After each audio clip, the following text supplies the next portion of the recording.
is how to adequately oppress people. So all we have to do is look at Nazi Germany and how they came here to study the system of the treatment of indigenous folks. And then we want to say, we got to go fight Hitler. But then we're going to leave a lot of Jewish people out in the water and won't let them into the country. That's the kind of craziness that people are led to believe, or not led to know. But they're led to believe we were open-armed and fighting this and fighting that. So we have to, I know my time is up and I'm sorry. And I had a whole lot more, but I put it on my iPad and I realized don't do that again because you can't have anyway. So I'll just leave it at that. I just think that education has a responsibility to provide not only information, but I always tell students, when you leave, you should have more questions than answers. When you leave my class, you shouldn't go, I know everything. You should go out saying, oh my God, I need to be curious and seek more. Because if I just give them answers, I haven't done my job. If I haven't taught them to do critical thinking, to do an analysis of a situation, to always wonder what is being left out and why. And most of all, and who's telling the story. And what is their motivation for telling the story or crafting the story that way. And if I haven't done that, I haven't done my job.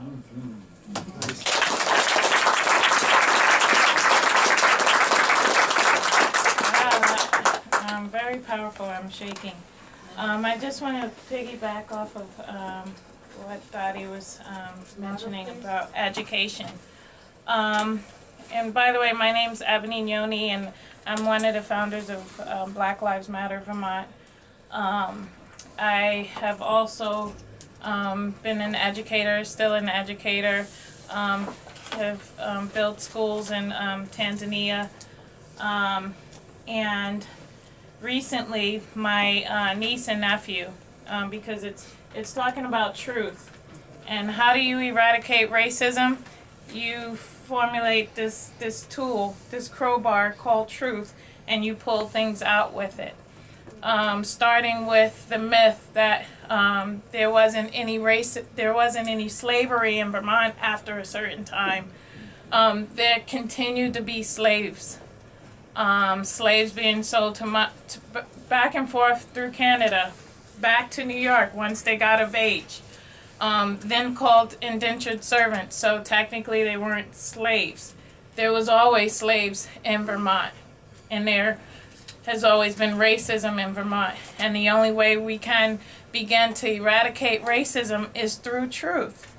And dealing with that truth is painful on both sides. It hurts, it's painful, but we need to go through it. We need to go through a healing process, a grieving process, a healing process, and then becoming better process, a stronger, more unified Vermont.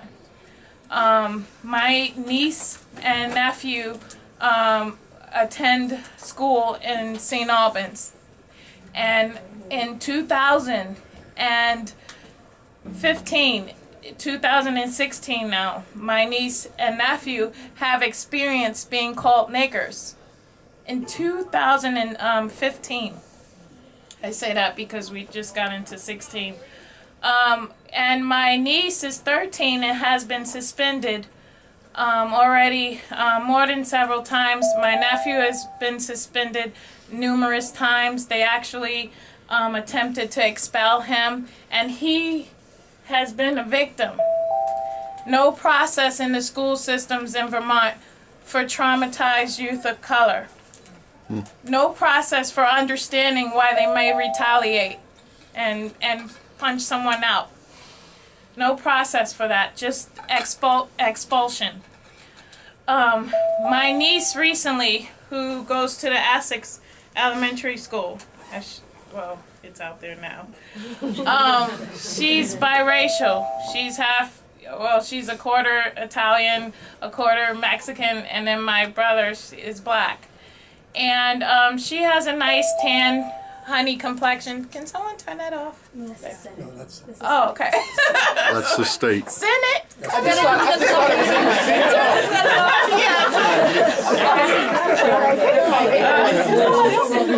So the other day I was taking her to school, driving her to school. My mother had to work, and she said, well, I can just get out and walk. She's 6 years old. She said, well, you can just take me to a certain point and I can get out and walk. And I said, why wouldn't you want me to bring you into school? And she just looked at me and looked away. And I said, is it because your auntie is black? And she said, with her sad eyes, well, there's only one other black kid, she named the kid, in my school. And she really didn't know how to put a name to how she was feeling. She didn't know how to say what we know. She didn't have that analyzation, the wording to say what was going down and why she was feeling what she was feeling. But Vermont school systems, if they don't change, then they're harming. If they're not for change, then they're for harm. Youth of color are not being celebrated. And it doesn't matter that there's a small percentage of youth of color in the state of Vermont. You're doing an injustice to white students as well when you don't expose them to diversity. So because my niece, my young niece, is not celebrated in her school, then in her 6-year-old mind, if it's not being celebrated, then there must be something wrong with it. There must be something wrong with my skin color to make her not want to come into the school with me. There must be something wrong with being black to where she wonders why'd she have to have a white mother and a black father. And this has led me to begin a movement to eradicate racism in Vermont schools. I've also advocated with other mothers in the community who've come to me and said, can you attend a principal meeting with me? They cut out a chunk of my daughter's hair because it was curly, and no one's doing anything about it. They said, it was nothing. I've been to schools with mothers whose kid constantly is getting suspended because they don't want to offer the same resources that they offer other students of maybe white persuasion, because black lives basically don't really matter. Black students don't matter.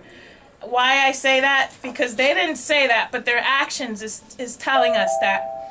Because suspension and expulsion amongst students of color are at a disproportionate rate. I mean, my nephew was given the option of studying at the library for 2 hours a day. And I asked the special educator, if this was your son, would you want that? And she said no. So I ask all of you to join us in our effort to eradicate racism from Vermont schools so that all students, white students and students of color, have a chance to live in a world that is diverse, live in a world that has more than just white people. So that's my spiel. Thank you. I'm just going to open it for 5 minutes of questions, and I think you wanted to say. Oh, I'm sorry. Yeah, really brief. Sorry. No problem. Yeah, I'll make it really quick. I just wanted to continue on the education for a second and go on to the microaggressions and the power of understanding. Blackness in education is extremely important for students of color, and again, white students as well. There are a few schools in Vermont who don't even celebrate Martin Luther King Day continually. The students will only get those days off, and it'll be called a snow day, and not representative of the man himself. and acknowledging that there are African American students that really need that sort of validation. I've been to multiple libraries in the area, and during the month of Black History Month, and had to go into the African section myself and pull out books and ask them to be put on display. These things are problematic. Incorporating outside of Black History Month, incorporating Black history into the curriculum throughout the year is extremely important, because allocating it to just 1 month doesn't do it justice. And on top of that, it focuses on the separation of the two, when really they are all intermingled. Growing up, I remember I didn't really love Black History Month because it was Look at Jeff Day, you know? What do you know? Yeah, what do I know? Like, I'm one of 3 African American kids in my grade, and so I'm automatically the speaker of all Black folk ever. Right, So yeah, and like You one of do a the good job, brother. and it's kind of like one of those funny nuances when they start reading about slavery, and then all the kids in the class come and pat you on your back. Right. So It'll be okay. it's like it'll be okay. And so there's the West African ideology of Sankofa, and it's symbolized by a bird with its head turned backwards. And what that means to us is to know where you have come from, is to all embody and internalize where you can go. And with students with a history that has been eradicated, erased, not only from their own minds, their families, systemically from their education, disrupts their ability to move forward, because they don't realize where they can go and how far they can go. Yes, I can go to grad school, I can go to law school, I can get my PhD and be a doctor. These things are implicitly sidelined, and they're very important. In incorporating, focusing on education standards that are appropriate for communities of color. Now, this is something that Vermont faces in much smaller scale than in a lot of communities whose schools are primarily Black.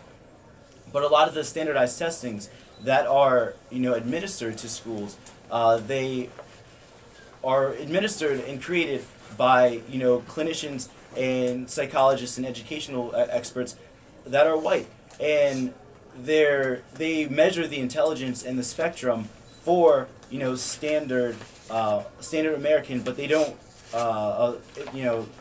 standard American education. However, they don't incorporate the understanding and cultural knowledge and measures of intelligence of communities of color. Thus, the students will perform slightly less and then be deemed in need of remedial help, when they might be just as intelligent or more intelligent than the students, the prevailing students. What this leads to in communities where there are large groups of African American populations is defunding of schools, because the schools' ability to receive funding is contingent on the level, on how high the students score.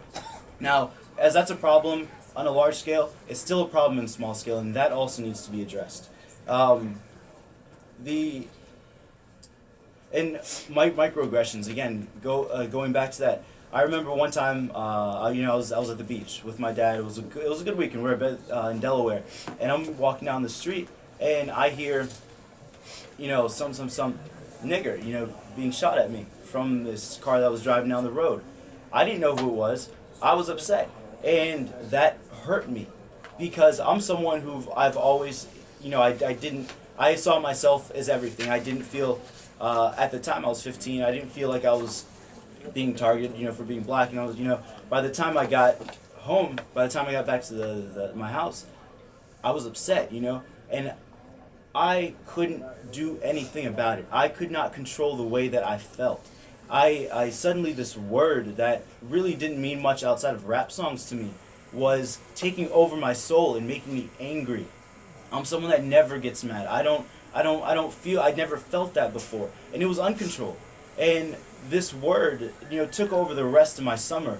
I like country music. Couldn't listen to country music. All my Aeropostale and Abercrombie and Fitch, anything that I deemed as white culture, I had to reject because it didn't feel good. It didn't represent me.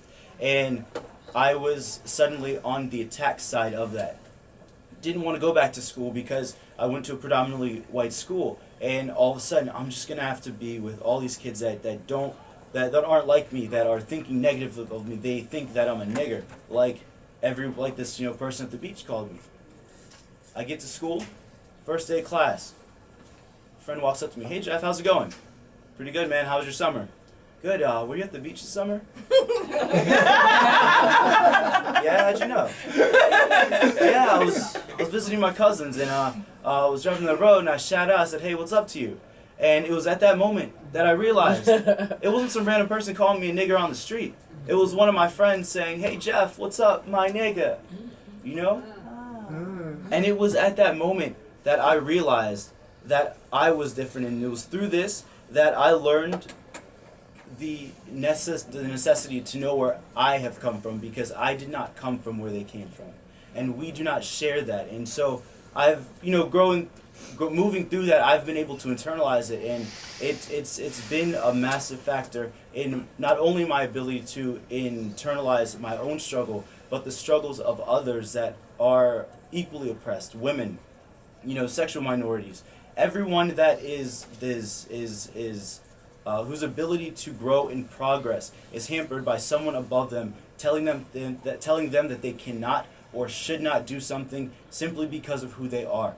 And as an African American male, I still have inherent male privilege that is awarded to me because of my gender.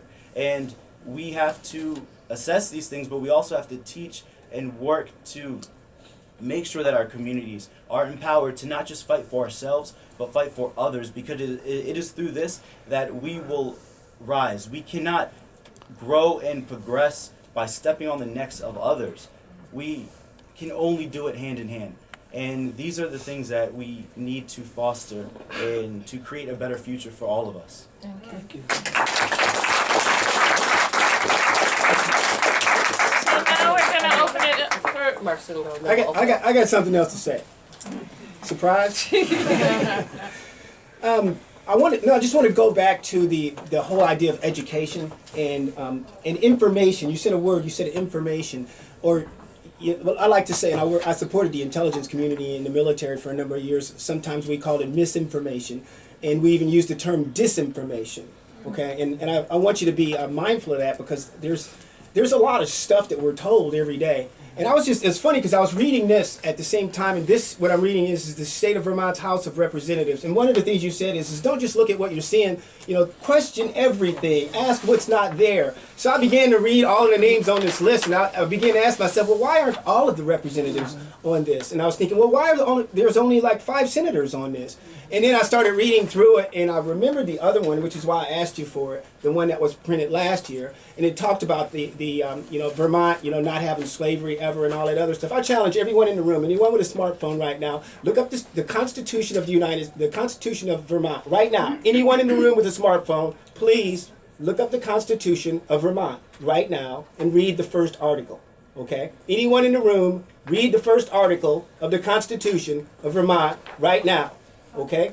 So one of the things, we'll come back to that. So one of the things that I also noted on this is that there's this thing, it talks about this whole idea of, whereas the General Assembly has acknowledged problems black Vermonters encounter with public safety officials, and in 2012 and 2014, the General Assembly enacted legislation to establishment of a bias-free policing policies, a greater law enforcement awareness and readiness to adopt those policies. Well, I got something to tell you, okay? Because Act 134, 2012, and Act 193, 2014 are still a mess, okay? And, to that end, and I'm not throwing rocks, but what I'm saying is what they're trying to feed us here is that they've taken certain actions. But if you go and you take a look at what has actually happened, what you'll find is there were 5 points that they've called out in the initial legislation, and none of them have made very much progress to date. Which brings me to racial justice, disparities in the criminal justice system, because this is really where, and don't get me wrong, it's important in every social construct, racial disparities. Education, employment, housing, everything, okay? But what I want to talk to you about very briefly is the criminal justice system. Because what I believe is when we have racial disparity there, nothing else matters, because everything else is affected. Everything. It's a game changer. even life, because people die. And lives are changed forever. And they're disenfranchised from their ability to vote or to have a voice in the political system. And on and on and on. Communities are destroyed as a result of disparities in the criminal justice system. Act 134, 2012, which was the one that was called out here, Wisawati, originally H 535, was the only legislation in Vermont history, the only legislation in Vermont history that has ever addressed racial disparities in the criminal justice system. Okay, and it has been dismantled over the last 4 years. So initially they were calling for a number of things, and I just challenge you to go take a look at it. In the interest of time, I'm not going to go into a lot of detail. But what I can tell you is that I have done that research, which is why, who found the Constitution? Can somebody read that to me? Yeah. Vermont in July 1777 by a provision in the Constitution of Vermont that male slaves become free at the age of 21 and females at the age of 18. However, violations of the law against adult slavery were not unusual.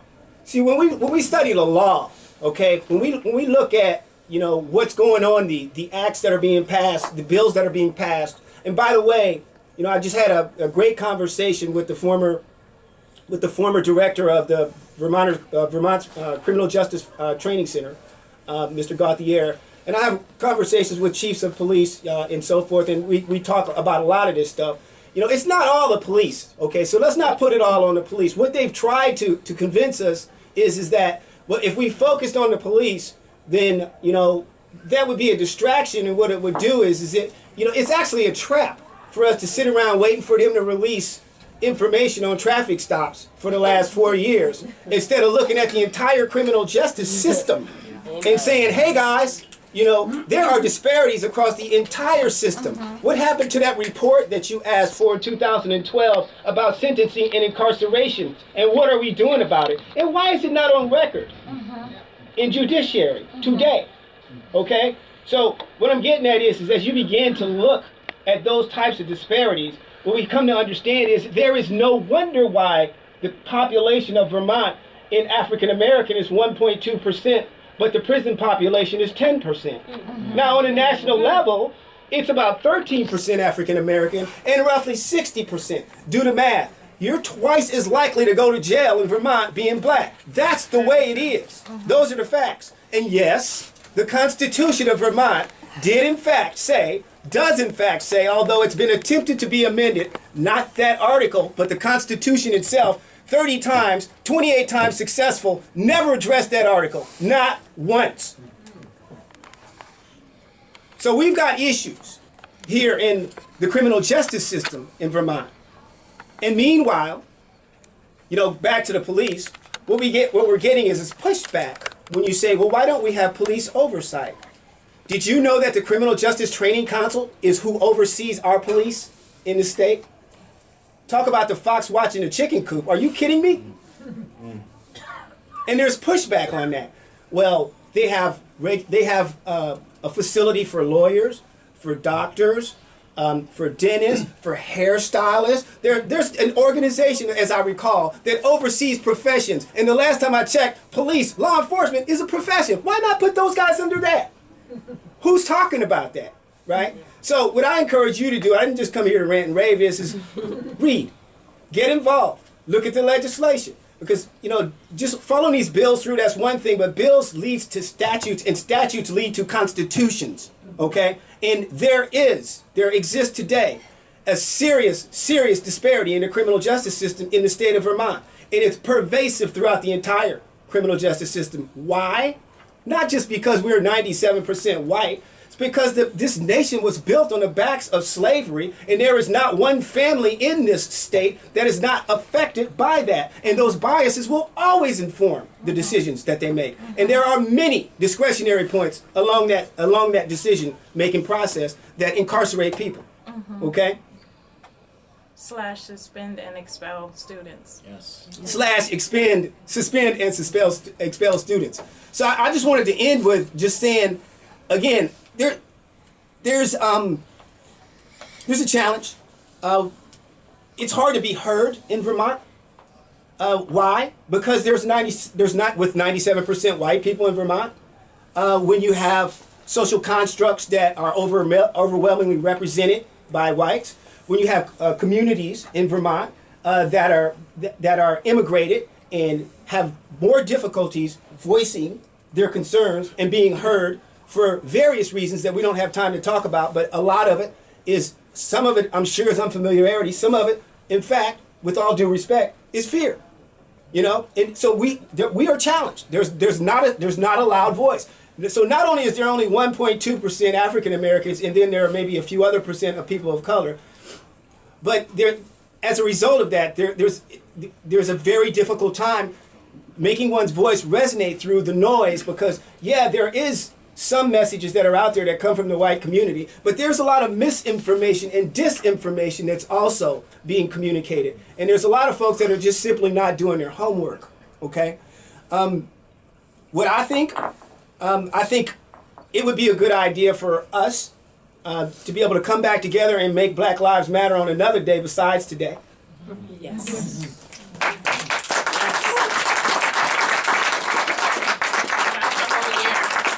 What I think is, if we're going to have if we're going to have a conversation, let's have a full conversation. Let's do it on a number of different days. Let's keep coming back to this table. Let's hear some voices from our white brothers and sisters as well. Let's talk about how we're going to make a path forward, how we're going to unite, how we're going to unify. Because at the end of the day, out there, when you walk outside of these doors, you heard the bells earlier ringing and all that stuff. If we don't have voices like this, okay, combined together, they're not hearing us. I submit to you that this is an open letter that I submitted to legislature, House, Judicial, and Joint Oversight, and it addresses all 5 of the points in Act 134 and Act 193. I've not heard one peep out of any of them. This was sent out 3 weeks ago, okay? What we need is us to get behind stuff like this. So what's going on here is I've also called out for specific recommendations. If there's anybody in this room who wants to get behind this, then reach out to me after this. Ebony, you're a good point of contact. Reach out to us. Let's get behind stuff like this. What about the petition for police oversight that's been floating around for 2 months with 65 signatures on it? What's up, folks? Are you guys behind it? If you're not, at least send me a note and let me know why. Okay? Yes, I do believe that there are things that we can do together, and I think there's a lot of activity that we can conduct. But we got to come together. We got to inform ourselves, and we're not going to be heard when we're talking about the criminal justice system. There are 2 bills right now that are on fire, that are skyrocketing, and they're identical in House and Senate, going through full support of Police Chiefs Association, Sheriff's Association. They got lobbyists camped out. They ain't playing, and they're on fire, and they're going through both sides right now. We need to figure out how we can get behind that. Joan, I know you were planning some kind of meeting or to help us learn how to lobby or something like that at some point. I think I heard you say that, right? Lobbying 101. Lobbying 101. So we need to get behind that. So contact Joan and see if we can get behind that. That's it. I'm going to let that go. But let's figure out, Ebony. Let's figure out how we can come back together. The most important thing, let's figure out how we can bring this group, everybody in this group, bring another person, let's come back together, and let's figure out ways that we can solve problems. Awesome. Hi, I represent Vermonters for Criminal Justice Reform. What's your name? Sha'an Moulier. I also am with Northeast Kingdom Allies for Racial Justice. For correct information, you do not lose your right to vote in the state of Vermont. Vermont and the state of Maine are the only 2 states. Again, look at their whiteness. It is painful for me to sit here in this room. I've been in these rooms for many years, and it's like we're just starting all over again. Kathy Johnson and I went through with the legislation around education, bringing into the educational system supposedly resources about racial harassment. We went through that legislative process, and you get down on the ground in the schools, and I continue to hear the same stories. The stories I heard 25 years ago are the stories